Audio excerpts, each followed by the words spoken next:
Hello guys, welcome to Velu nursery garden. அதாவது 15 நாளைக்கு முன்னால் நம்ம ரோஜா செடியை தொட்டியில் மாற்றி வச்சுருந்தோம்.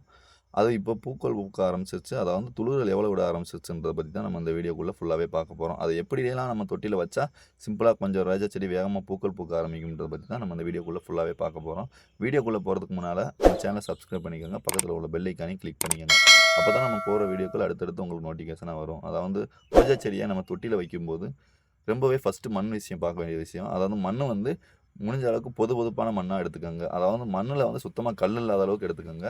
அப்படி மண் நீங்கள் போட்டு வச்சிங்கன்னா மட்டும்தான் உங்கள் ரோஜா செடி வேகமாகவே துளிர் வர ஆரம்பிக்கும்.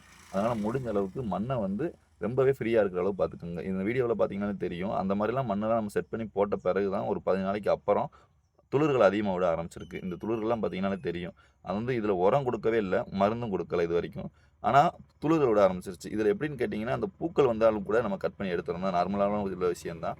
பூக்களை ஃபுல்லாக கட் பண்ணி எடுத்த பிறகு அந்த மண்ணை முடிஞ்ச அளவுக்கு நம்ம எவ்வளோ பொதுப்பாக போடுறோமோ அந்த அளவுக்கு தான் உங்களுக்கு வேர்கள் வேகமாக விட ஆரம்பிக்கும். அதனால் முடிஞ்ச அளவுக்கு வேகமாக வேர் விடுற மாதிரி மண்ணும் போட்டு வச்சு மண் முடிஞ்ச அளவுக்கு ரொம்பவே டைட்டாக, அதாவது இறுக்கமாக இல்லாத அளவுக்கு பார்த்து மண் போட்டு வச்சுக்கோங்க. இதெல்லாம் நீங்கள் ஃபாலோ பண்ணி உங்கள் ரோஜா செடிக்கு மண் நீங்கள் போடும்போதே போட்டு வச்சாலே போதும்.